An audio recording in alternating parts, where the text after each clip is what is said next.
Hello, my friends. In this video, I'm going to talk to you about what will happen to you if you give all your youth years.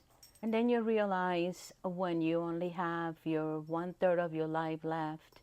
I want to talk about something that it might help somebody else out there. I would love to tell you that you're not alone. We all go through almost everything the same, and sometimes it's hard to understand because we don't see others going through it. They don't talk about it or anything like that. But I don't know how this is going to go, but I just took notes because I don't want to miss any details.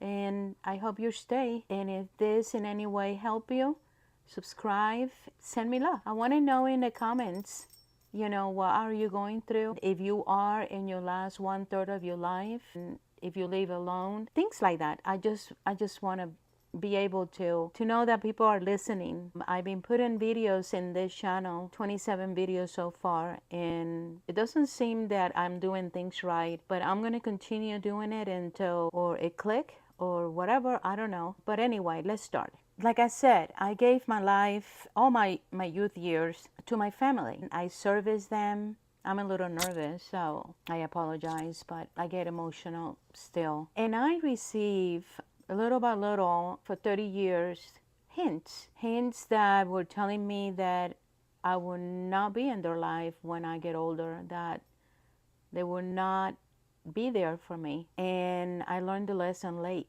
If you're new here, welcome. Welcome to the Heart Place. I name it like that because I speak from the heart. And I hope you understand and benefit. Keep me company because we all need company.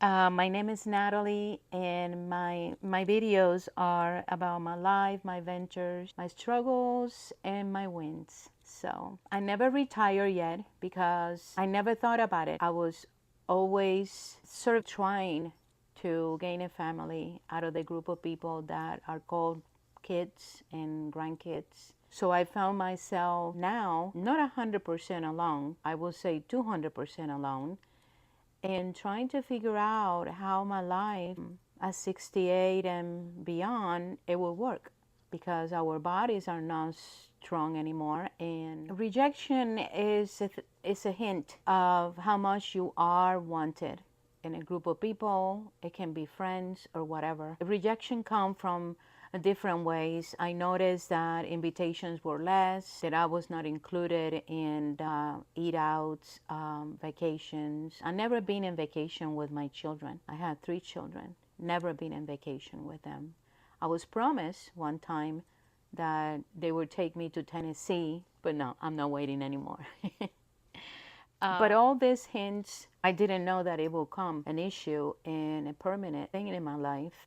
I thought that letting things cool down will be a reset after every time we have a downfall. But I don't know you, but my family live in the past. And every time you're trying to start fresh, reset, they always have behind their head what happened in the past, blah, blah, blah, blah, blah, blah, blah. It's just a vicious circle. Even though that they say, forgive, I forgive, and we start all over again, behind their heads, they never meant what they say.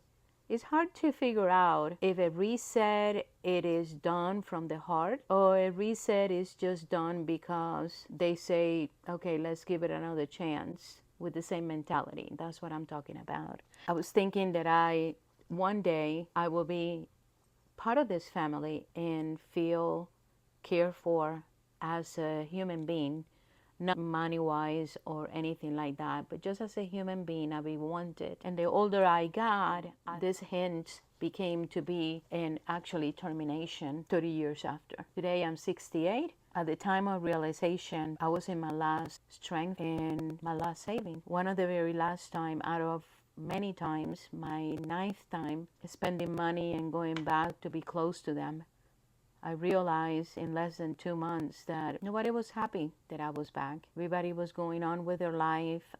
It was not a welcoming feeling. It was just me wasting my time on a place that I didn't want to go back. I was going back just for them. In less than 3 months, I lost over $10,000. And that was the last time I saw my children. Lost all my savings. When I got back, thankfully, I never was able to sell the house that I have because it was for sale when I moved that way. And when I came back, hell just broke loose, starting with the transmission of my van, the water heater in the house, my microwave, my coffee maker, my refrigerator, everything. And I'm still working on all that. I still don't have a water heater and anything, but I do have a little one, like a portable water heater that I put in the shower that I use, and it's working fine. However, the house is deteriorating because all the appliances that they were 15, 18, 20 years old, they're giving up. And when you don't have savings, you don't know what to do.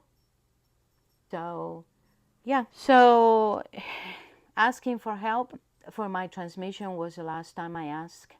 It seems to me that every time you are up, lift, and going, and you have everything for you going well, everybody's happy around you, they want to be with you. But as soon as you have a fall, as soon as you have a struggle, they look the other way.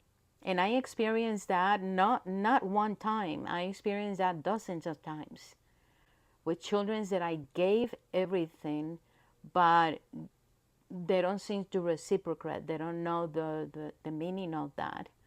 But anyway, I am not here in this video complaining, but I am telling you my story because it's important that you know that you're not the only one that go through this. I've been meeting people in 55 and over and even younger that they've been having this problem with parents, with brothers and sisters. You know, they don't talk to each other anymore. It is sad. It is sad living like that when your hope and desires always was to have a beautiful family. It didn't happen. This video is going a little long, so I probably gonna cut it off and make a second part for it. But I'm gonna continue for about a couple of more minutes so you don't get tired, and then I will see you in the other video.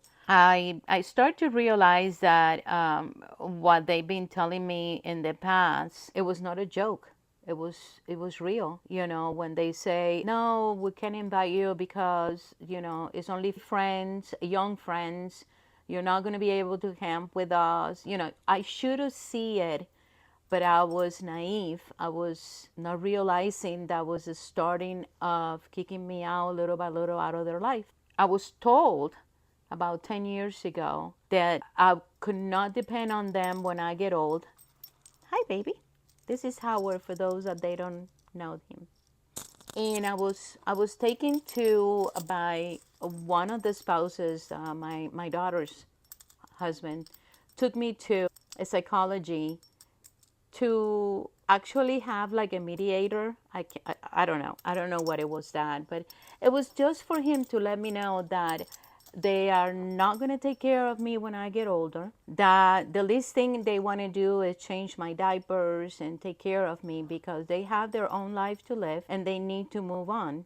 And back then, I think it was more than 10 years ago, I should have known, and I hit myself in the head back, because if I would have noticed that that was a flag that I needed to take very seriously and start planning for my older life alone, I would not be in this position now. But like I said, I didn't know. I mean, comment below. Did you know that you will end by yourself? Did you know that you will not have any savings, nobody to depend on?